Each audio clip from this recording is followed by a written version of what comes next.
서 10장 예수의 희생. 옛 계획은 새 계획 속에 담겨 있는 좋은 것들을 암시할 뿐입니다.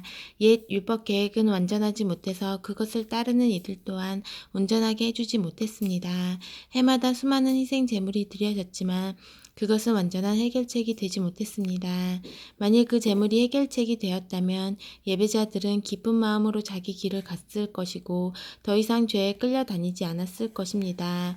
그러나 죄의식이 없어지기는커녕 동물 제물을 거듭해서 바칠수록 죄의식과 죄책감은 오히려 고조되었습니다. 황소와 염소의 피가 죄를 없앨 수 없다는 것이 너무도 분명합니다. 그리스도께서 선포하신 예언의 말씀은 이 점을 염두에 두고 하신 것입니다. 당신께서는 해마다 드리는 제물과 예물을 원치 않으십니다. 그래서 나를 위해 몸을 마련해 주셔서 희생 제물로 삼으셨습니다. 이제 당신이 기뻐하시는 것은 제단에 피어오르는 향기와 연기가 아닙니다. 그래서 내가 말했습니다. 오 하나님, 당신의 책에 기록된 대로 당신의 방법대로 행하기 위해 내가 왔습니다. 당신께서는 제물과 예물을 원치 않으십니다. 라고 말씀하실 때 그리스도께서는 옛 계획에 따른 의식을 언급하신 것입니다. 또한 당신의 방법대로 행하기 위해 내가 왔습니다. 라고 말씀하실 때 그분은 첫 번째 계획을 폐하시고 새 계획, 하나님의 방법을 세우신 것입니다. 예수께서 자기 몸을 영단번에 제물로 드리심으로 우리는 하나님께 합당한 사람이 되었습니다. 각 제사장들이 날마다 제단에 나아가 일하고 해마다 똑같은 제물을 드리지만 그런 것이 결코 죄 문제를 해결하지는 못합니다. 그러나 그리스도께서 제사장으로 죄를 위해 단 한 번 제물을 드리셨고 그것으로 모든 것이 끝났습니다. 그런 후에 그분은 하나님 오른편에 앉으셔서 원수들이 항복하기를 기다리셨습니다. 그것은 완전하신 분이 불완전한 사람들을 온전케 하기 위해 드리는 완전한 제물이었습니다. 단 한 번 제물을 드리심으로 그분은 정결 과정에 참여하는 모든 이들에게 필요한 모든 일을 완수하신 것입니다. 성령께서도 이같이 증언해 주셨습니다. 내가 이스라엘과 세우려는 새 계획은 종이에 쓸 수도 없고 돌에 새길 수도 없는 것이다. 이번에는 내가 그 계획을 그들 속에 써주고 그들 마음에 새겨줄 것이다. 그러고는 이렇게 결론 지으셨습니다. 내가 그들의 죄를 영원토록 깨끗이 씻어줄 것이다. 이제 죄가 영원토록 제거되었으니 더 이상 죄 때문에 제물을 드릴 필요가 없습니다. 확신을 가지고 나아가십시오. 그러므로 친구 여러분, 이제 우리는 주저함 없이 곧바로 하나님께로 성소 안으로 나아갈 수 있습니다. 예수께서 자기를 희생에 흘리신 피로 그 길을 열어주셨고 하나님 앞에서 우리의 제사장이 되어주셨습니다. 하나님 앞으로 나아가는 통로인 휘장은 다름 아닌 그분의 몸입니다. 그러니 확고한 믿음과 우리가 하나님 앞에 온전히 드려질 만한 존재가 되었다는 확신을 가지고 하나님 앞에 나아가야 합니다. 우리를 앞으로 이끌어주는 약속을 굳게 붙잡으십시오. 그분은 언제나 자기 말을 지키시는 분이십니다. 창의적으로 사랑을 권하고 도움의 손길을 펼치십시오. 어떤 이들처럼 함께 모여 예배하기를 피할 것이 아니라 서로 격려하여 더욱 힘써 모이십시오. 중요한 그날이 다가오는 것을 볼수록 더욱 그리하십시오. 우리가 배우고 받았으며 이제 알고 있는 모든 진리를 버리거나 외면한다면 그것은 그리스도의 희생을 거부하는 것이며 우리는 혼자 힘으로 심판을 마주해야 할 것입니다. 그 심판은 맹렬할 것입니다. 모세의 율법을 어긴 자가 받은 벌은 육체의 죽음이었습니다. 하물며 하나님의 아들을 적대하고 자기를 온전하게 해준 희생에 침을 뱉고 가장 은혜로우신 성령을 모욕하는 자에게는 어떤 일이 있겠습니까? 이것은 결코 가볍게 여길 문제가 아닙니다. 하나님께서는 우리에게 책임을 묻고 그 값을 치르게 하겠다고 경고하셨습니다. 그분은 아주 분명히 밝히셨습니다. 복수는 나의 것이다. 나는 어느 것 하나 그냥 넘어가지 않겠다 하셨고 하나님께서 자기 백성을 심판하실 것이다 라고 하셨습니다. 아무도 그냥 통과할 수 없는 것이 분명합니다. 여러분이 처음 그 복음의 빛을 보고 난 뒤에 어떻게 살았는지 기억하십니까? 그 시절은 고난의 시기였습니다. 여러분은 사람들 앞에서 박해와 모욕의 표적이었습니다. 어떨 때는 여러분이 표적이 되고 어떤 때는 여러분의 벗들이 표적이 되었습니다. 여러분의 벗 가운데 몇이 감옥에 갇힐 때에도 여러분은 끝까지 그들께 곁을 지켰습니다.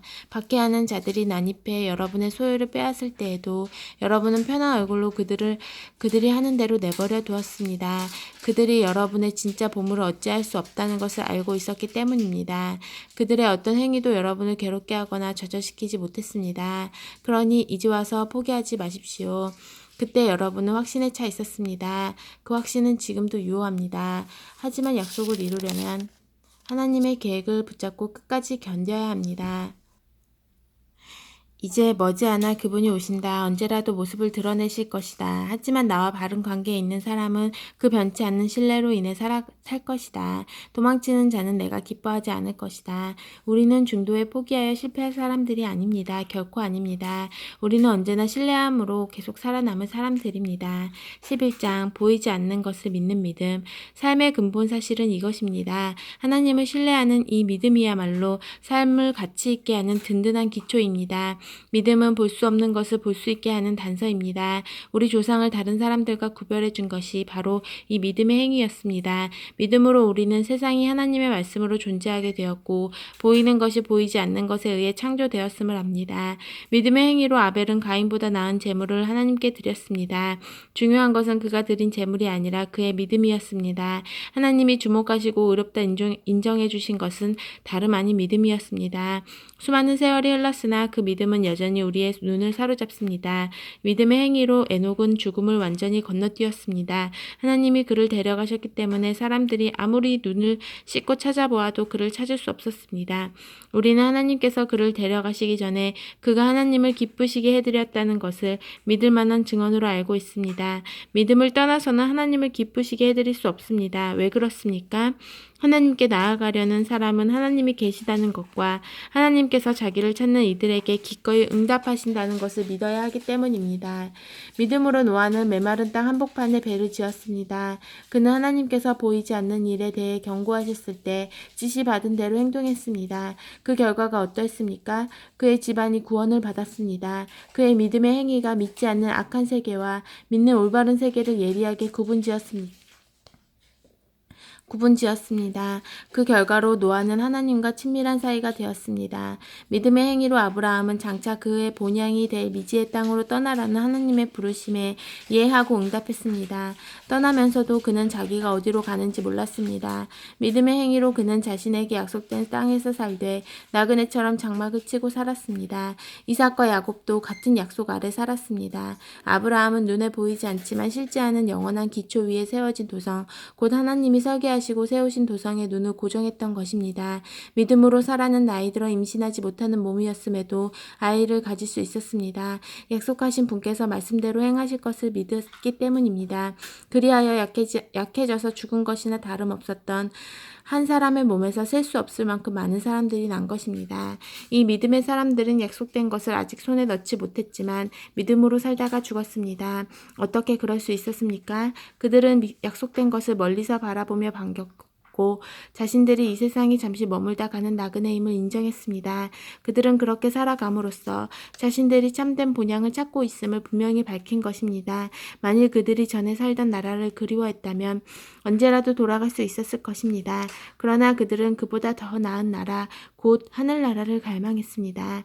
이제 여러분은 하나님께서 왜 그들을 자랑스러워하시며 왜 그들을 위한 한 도성을 마련해 두셨는지 이해할 수 있을 것입니다. 믿음으로 아브라함은 시험을 받을 때 이삭을 하나님께 다시 올려드렸습니다.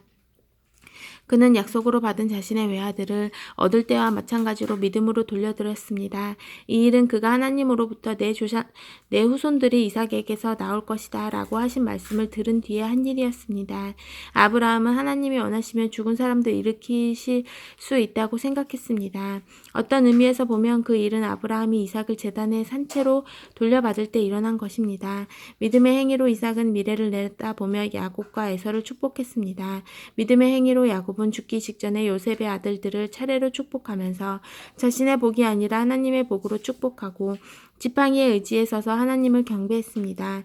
믿음의 행위로 요셉은 죽어가면서 이스라엘 백성의 탈출을 예언하고 자기의 장례를 준비시켰습니다. 믿음의 행위로 모세의 부모는 모세가 태어난 후 석 달 동안 아이를 숨겼습니다. 그들은 아이가 준수한 것을 보고 왕의 명령에 용감히 맞섰습니다. 믿음으로 모세는 어른이 되어 이집트 왕실의 특권층이 되기를 거절했습니다. 그는 압제자들과 더불어 기회주의적이고 안락한 죄악된 삶을 누리기보다 하나님의 백성과 더불어 고된 삶을 선택했습니다.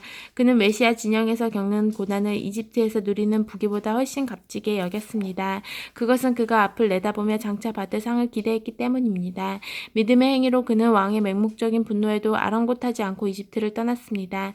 그는 보이지 않는 분께 눈을 고정하고 계속해서 나아갔습니다. 믿음의 행위로 그는 유월절을 지키고 집집마다 유월절 피를 뿌려 마다들을 멸하는 이의 손이 그들에게 닿지 않게 했습니다. 믿음의 행위로 이스라엘은 비쩍 마른 땅을 걸어서 홍해를 건넜습니다. 이집트 사람들도 그렇게 하려다가 물에 빠져 죽었습니다. 믿음으로 이스라엘 사람들이 7일 동안 여리고 성벽을 돌자 성벽이 무너져 내렸습니다. 믿음의 행위로 여리고 의 창녀 라합은 정탐꾼들을 맞아들여 하나님을 신뢰하지 않는 자들에게 닥칠 파멸을 면했습니다. 계속해서 더 열거하려면 시간이 모자랄 것입니다. 훨씬 더 많은 이들이 있기 때문입니다. 기드온, 바락, 삼손, 입다, 다윗, 사무엘 예언자들, 믿음의 행위로 그들은 나라를 무너뜨리고 정의를 실천하고 약속된 것을 받았습니다. 그들은 사자와 불과 칼의 공격을 막아냈고 약점을 강점으로 바꾸었으며 전쟁에서 이겨 외국 군대를 물리쳤습니다. 여자들은 죽었다가 다시 살아난 사랑하는 이들을 맞아들이기도 했습니다. 고문을 당하면서도 더 나은 부활을 사모한 나머지 굴복하고 풀려나가는 것을 거부한 이들도 있습니다. 어떤 이들은 학대와 책찍질을 기꺼이 받았고 쇠사슬에 묶여 지하굴에 갇히기도 했습니다. 돌에 맞고 톱으로 켜져 두동강이 나고 살해되어 싸늘한 시체가 된 이들의 이야기들도 있습니다. 짐승 가죽을 두르고 집도 친구도 권력도 없이 세상을 떠돈 이들의 이야기도 있습니다. 세상은 그들을 받아들일 만한 곳이 되지 못했습니다. 그들이 이 혹독한 세상의 가장자리로 다니면서도 최선을 다해 자기 길을 갔습니다. 그들이 믿음으로 사는 삶의 본보기가 되기는 했지만 그들 가운데 약속받은 것을 손에 잡은 사람은 한 사람도 없었습니다. 하나님께서는 우리를 위해 더 좋은 계획을 가지고 계셨습니다. 바로 그들의 믿음과 우리의 믿음이 완고하고 온전한 하나의 믿음이 되게 하는 것입니다. 우리의 믿음 없이는 믿음으로 산 그들의 삶도 온전해질 수 없습니다. 12장 절대로 포기하지 마십시오. 길을 개척한 이 모든 사람들, 이 모든 노련한 믿음의 대가들이 우리를 응원하고 있다는 말이 무슨 뜻인지 알겠습니까?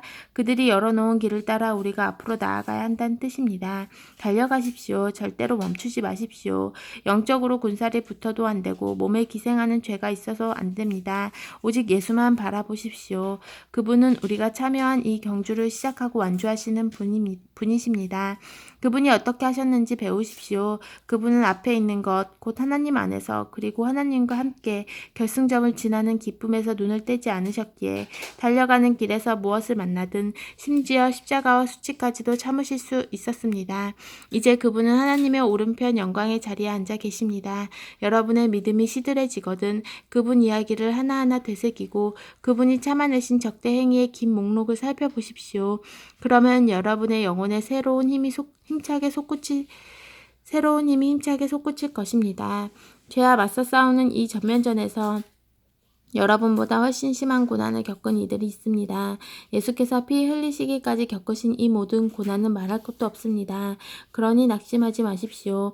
여러분은 훌륭한 부모가 자녀를 어떻게 대하는지 잊었습니까? 하나님께서 여러분을 자녀로 여기신다는 것을 잊었습니까? 나의 사랑하는 자녀야, 하나님의 훈련을 가볍게 여기지 말고 그분의 훈련을 받을 때 낙심하지 마라. 그분은 사랑하는 자녀를 훈련하시고 품에 안으신 자녀를 징계하신다. 하나님께서 여러분을 훈련하고 계십니다. 그러니 절대 도중에 포기하지 마십시오. 하나님은 여러분을 사랑하는 자녀로 대하십니다. 여러분이 겪는 이 고난은 벌이 아니라 자녀라면 당연히 겪게 마련인 훈련입니다. 무책임한 부모만이 자녀를 제멋대로 살게 내버려 둡니다. 하나님이 무책임한 분이면 좋겠습니까? 우리가 부모를 존경하는 것은 그들이 우리를 버릇없게 놔두지 않고 훈련하기 때문입니다. 그러니 우리가 참으로 살고자 한다면 하나님의 훈련을 받아들여야 하지 않겠습니까? 우리가 아이였을 때 우리의 부모는 자기 생각에 최선으로 여기는 일을 우리에게 했습니다.